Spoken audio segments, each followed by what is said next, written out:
Hello welcome students. तो आज की आपकी करंट अफेयर्स और जीके की क्लास में जो टॉपिक है वो यूट्रोफिकेशन है। यूट्रोफिकेशन ये इन्वायरमेंट से रिलेटेड एक करंट अफेयर कह लीजिए, या इससे करंट अफेयर्स भी जुड़ जाते हैं और एक जनरल जीके का क्वेश्चन आ जाता है। यूट्रोफिकेशन शुरू करते हैं आज। यूट्रोफिकेशन है क्या? हमारे कई सारी लेक्स, नदियाँ और इवन जो छोटे सीज होते हैं उसमें ये आजकल एक प्रॉब्लम आ रही है, काफ़ी समय से प्रॉब्लम आ रही है पोल्यूशन की वजह से। पोल्यूशन भी कई प्रकार के, जैसे हमने पिछले कुछ करंट अफेयर्स की क्लासेस में भी हमने पढ़े हैं, स्पेस से रिलेटेड पढ़े हैं हमने। कार्बन डाइऑक्साइड का पोल्यूशन हमें पता ही है, थर्मल पोल्यूशन हमें पता है। इसी तरह से यूट्रोफिकेशन भी एक पोल्यूशन का ही एक कैटेगरी है। अब है क्या? The enrichment of water resources. Enrichment मैंने अधिकता होना। वाटर रिसोर्सेज जो हमारी लेक्स, नदियाँ तो पानी जो होता है वो ठहरा हुआ नहीं होता, पर जो लेक्स मैं ज़्यादातर कहूँगा, या सीज होते हैं जो जैसे कैस्पियन सी है आपका, उस तरह के जो लैंड लॉक्ड होते हैं। The enrichment of water resources by excessive nutrients. जब उनके अंदर न्यूट्रिएंट्स की जो उसकी मात्रा है वो ज़्यादा हो जाती है। कौन से न्यूट्रिएंट्स? नाइट्रोजन और फॉस्फेट्स। जब सपोज करो एक लेक है, उसके अंदर जो हमारे खेतों में सिंचाई या इरिगेशन होता है, फसलें उगाई जाती हैं, आजकल उसमें केमिकल फर्टिलाइजर्स बहुत ज़्यादा यूज़ किए जाते हैं। अब जो केमिकल फर्टिलाइजर्स यूज़ किए जाते हैं वो ज़्यादातर होते हैं नाइट्रोजन और फॉस्फेट का कंटेंट ज़्यादा होता है। नोट कीजिए, नाइट्रोजन और फॉस्फेट। केमिकल फर्टिलाइजर्स की बात करें हम तो नाइट्रोजन और फॉस्फेट। ऐसे ही जो सीवेज वाटर होता है हमारा, जो शहरों में, अर्बन एरियाज में जो सीवेज वाटर आता है, उसमें भी ये कंपाउंड्स नाइट्रोजन और फॉस्फेट के पाए जाते हैं। अधिकतर नाइट्रोजन होती है। ऐसे ही आप बात करें जो सीवेज वाटर हो गया इंडस्ट्रियल वेस्ट की, इंडस्ट्रियल वेस्ट में भी जो केमिकल्स होते हैं जिसमें नाइट्रोजन और फॉस्फेट यूज़ होता है, वो सारा पानी बह के इन नदियों में या आपकी लेक्स में जब चले जाता है, या हम खेतों से ही वो पानी, बारिश आती है तो वो खेतों से वो पानी जिनके अंदर ही केमिकल्स ज़्यादा होते हैं नाइट्रोजन और फॉस्फेट से, वो जब बह के नदियों में चले जाता है तो क्या होता है, उस पानी में एकदम से उन न्यूट्रिएंट्स की, वो जो पदार्थ हैं, नाइट्रोजन हो गया, फॉस्फेट हो गया, उनकी मात्रा एकदम से अधिक हो जाती है। उनकी मात्रा अधिक होने से एल्गी एक टाइप ऑफ प्लांट है जो फोटोसिंथेसिस करता है, जो अपना खाना खुद बनाता है। एल्गी की जो एक प्रोडक्शन है, मतलब कि प्रोडक्शन ज़्यादा हो जाती है और उस पूरी वाटर बॉडी पे एल्गी का एक कवर आ जाता है। जैसे कहते हैं कि हम किसी भी मात्रा में खाना देंगे तो ऑर्गेनिजम्स एकदम से, अगर आप फर्श पे भी कुछ गिरा दोगे तो एकदम से चींटियाँ आ जाएंगी, चीनी गिर दोगे तो चींटियाँ आ जाती हैं।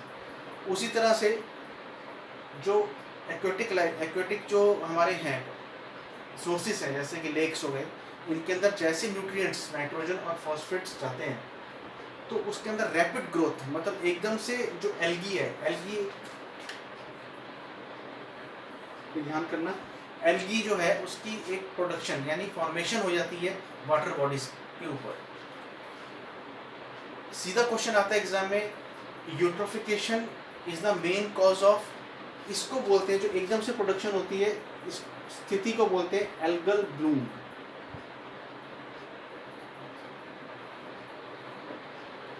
Algal bloom is related to eutrophication. अब यूट्रोफिकेशन क्या है? न्यूट्रिएंट्स की अधिकता जो कि बह के नदियों वगैरह में या लेक्स वगैरह में पहुंच जाती है, उनकी वजह से उन वाटर बॉडीज पे एल्गी की एकदम से ग्रोथ हो जाना, उसको हम बोलते हैं एल्गल ब्लूम। ये तो सीधा सीधा क्वेश्चन ये बोलता है। अब इसके बहुत सारे इफेक्ट्स हैं और एक आधा जो लेटेस्ट करंट अफेयर भी इस टॉपिक से जुड़ा हुआ है। अब हमें डायग्राम देखते हैं। अब इस डायग्राम में ये एक लेक है, एग्जाम्पल के तौर पे एक लेक है।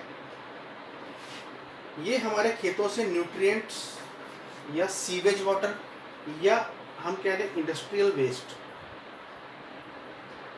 बह के बारिश के पानी के साथ या डायरेक्ट वाटर बॉडीज में आया। जब न्यूट्रिएंट्स ज़्यादा हुए तो इन जो इसकी सरफेस है ऊपर, जो पानी की सतह है ऊपर, उसके ऊपर एकदम से ये एल्गी की लेयर बन गई। एल्गी को हिंदी में काई बोलते हैं। तो एल्गी की जो लेयर बन गई, उसने क्या किया, इस पूरी वाटर बॉडी को ढक दिया। जो एकदम से इस लेयर बनी उसको बोलेंगे यूट्रोफिकेशन, और एकदम से जो इसकी मात्रा बढ़ी एल्गी की उसको बोलते हैं एल्गल ब्लूम। अब इसके बनने से क्या हुआ, ये डेफिनेशन थी इसकी। अब आगे हम डिस्कस करते हैं इसकी कॉन्सिक्वेंसेस क्या हो सकते हैं, इससे क्या होता है, फर्क क्या पड़ता है।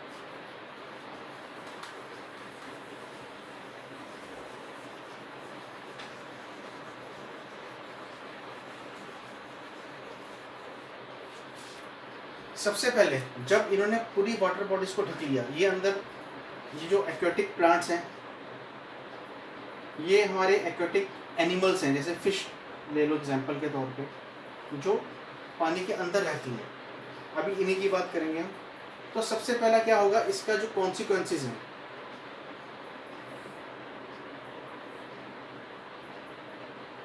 नंबर 1, जो सूरज से रोशनी आ रही है अंदर तक, जो कि इन प्लांट्स को फोटोसिंथेसिस के लिए चाहिए।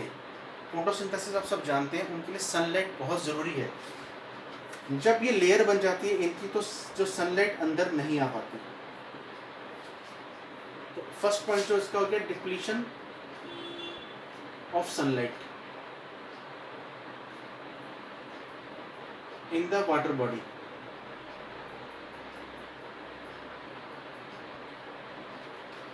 अब सनलाइट नहीं आएगी तो ये जो प्लांट्स हैं वो अपना फोटोसिंथेसिस नहीं कर पाएंगे और धीरे धीरे ये मरने लगेंगे। सेकेंड इंपॉर्टेंट पॉइंट है, जो पीएच लेवल है,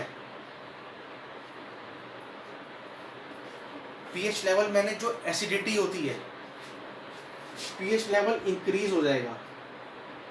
मतलब कि एसिडिटी जो पानी की है वो इंक्रीज हो जाएगी। कैसे होगी, जब जो एल्गी है ये अपना खाना, ये भी फोटोसिंथेसिस करते हैं। अब इनको फोटोसिंथेसिस के लिए सूरज की रोशनी तो यहाँ से मिल गई। अब पानी के अंदर से कार्बन का कंटेंट उठा लेते हैं, कार्बन डाइऑक्साइड चाहिए होती है फोटोसिंथेसिस के लिए। कार्बन का कंटेंट ये अंदर से सोख लेते हैं पूरा। जब कार्बन के कंटेंट कम होगा तो क्या होगा, एसिडिटी पीएच लेवल जो होता है, इनऑर्गेनिक जो पदार्थ है, ऑर्गेनिक पदार्थ को ले लेते हैं, इनऑर्गेनिक जो पदार्थ है वो बढ़ जाता है इसमें, उससे पीएच लेवल जो है, ये क्वेश्चन आ सकता है आपका, यूट्रोफिकेशन लीड्स टू, कई पॉइंट्स होंगे उसमें से ये इंपॉर्टेंट पॉइंट याद रखना है, पीएच लेवल इंक्रीज हो जाता है।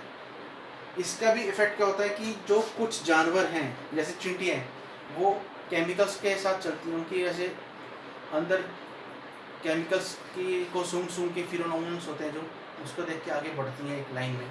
ऐसी जो एक्वेटिक एनिमल्स होते हैं, कुछ बहुत छोटे जीव जंतु और मछलियाँ भी लगा लो आप, हाई एसिडिटी की वजह से वो अंधे हो सकते हैं। Blinding of aquatic animals,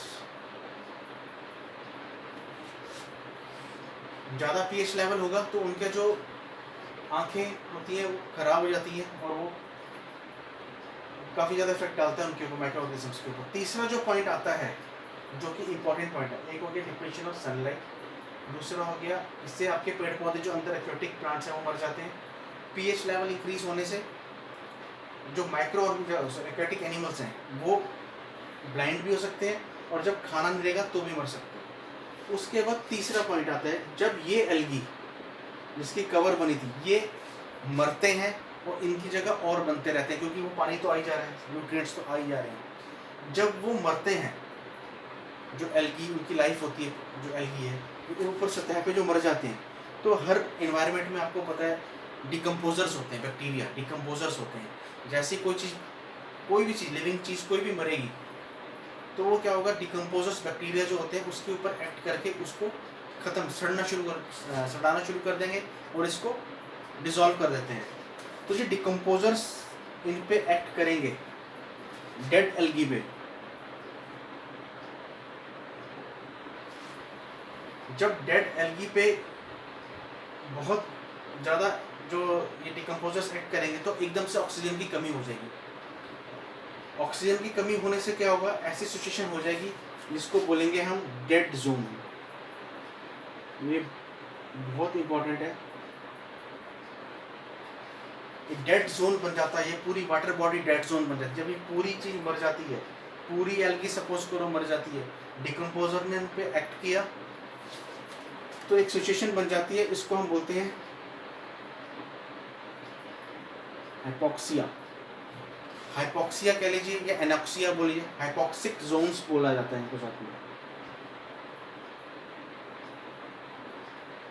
hypoxic Jones मैंने यहाँ ऑक्सीजन की कमी, हाइपोक्सिक जोन्स मैंने जहाँ पे ऑक्सीजन खत्म ही हो जाए, तो जब ये मरेंगी डिकम्पोजर्स इन पे एक्ट करेंगे। यहाँ पे लिख देते हैं due to decomposition of dead algae oxygen level is reduced to a very low level।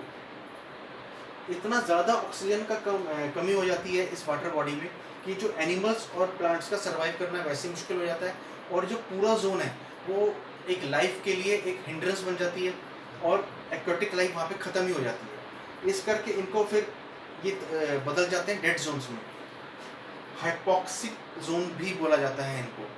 तो अब ध्यान रखना है यूट्रोफिकेशन के साथ दो तीन चीज़ें जो आई हैं, डेड जोन्स का आपने ध्यान रखना है कि dead zones are formed, dead zones in lakes, ऐसे क्वेश्चन आ सकता है लेक्स के अंदर या वाटर बॉडीज़ के अंदर। वाटर बॉडीज़ के अंदर जो डेड जोन्स हैं उनका कारण क्या है, वो है यूट्रोफिकेशन।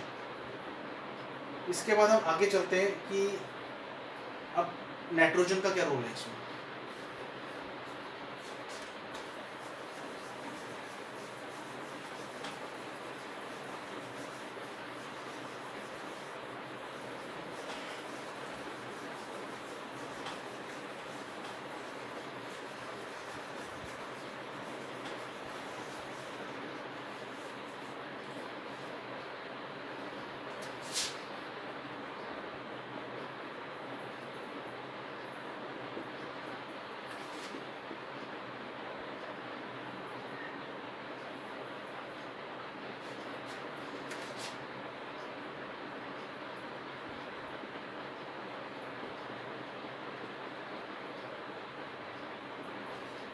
ये पार्ट थोड़ा सा आपको समझा रहा हूँ कि आपको समझ में आ जाए, इससे रिलेटेड करंट अफेयर आ रहा है। होता क्या कि नाइट्रोजन एक इनर्ट गैस है। इनर्ट गैस मींस जो रिएक्ट नहीं करती, रेडली मतलब किसी से भी रिएक्ट नहीं करती।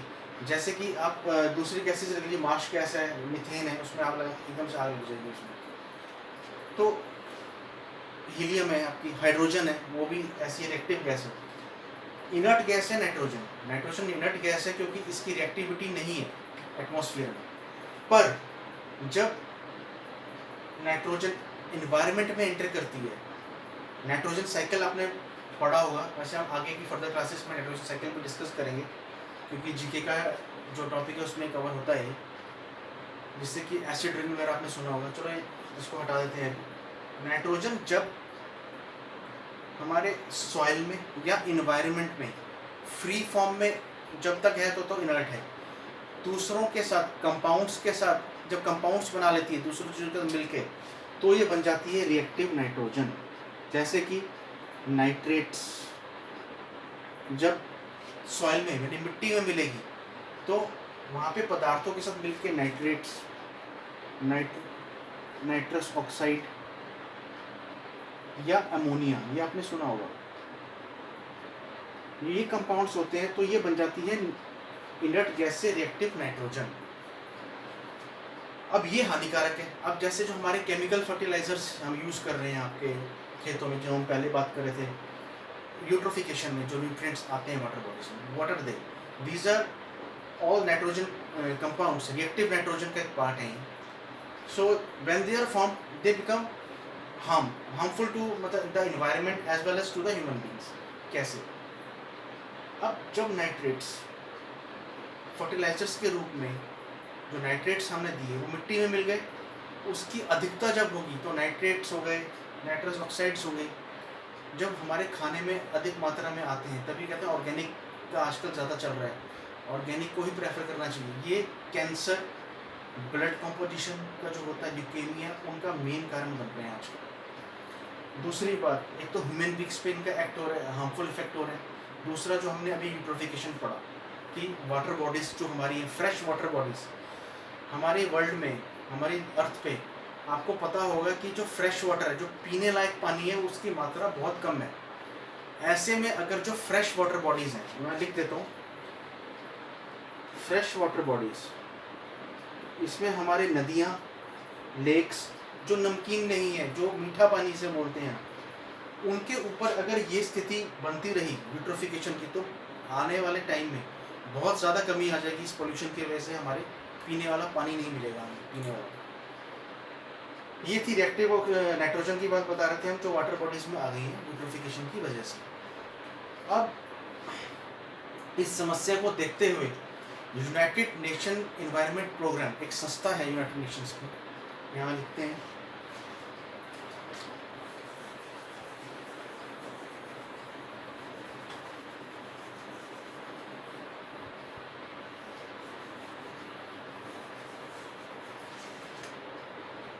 कि जो फ्रेश वाटर बॉडीज़ हैं वो डेड जोन्स ना बने।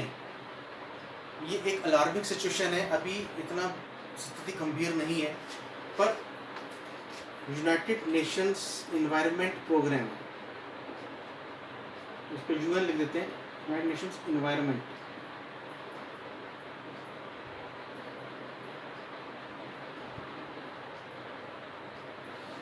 यूएनईपी, इसके जो हेडक्वार्टर्स हैं ये है नायरोबी में, जो कि कीनिया में स्थित है। 11 से 15 मार्च 2019 में यहाँ पे एक रेजोल्यूशन लिया गया, 30 कंट्रीज ने मिलके, 30 कंट्रीज ने मिलके, कि एक सस्टेनेबल नाइट्रोजन का यूज किया जाएगा।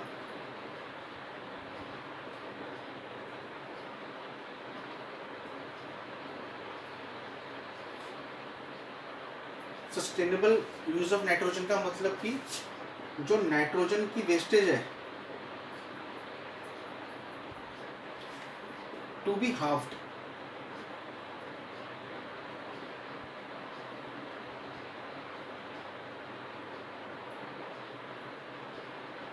ये मैं अभी आपको बताता हूँ, पहले समझ लेते हैं। यूनाइटेड नेशंस एनवायरनमेंट प्रोग्राम का जो हेडक्वार्टर्स नायरोबी कीनिया में है।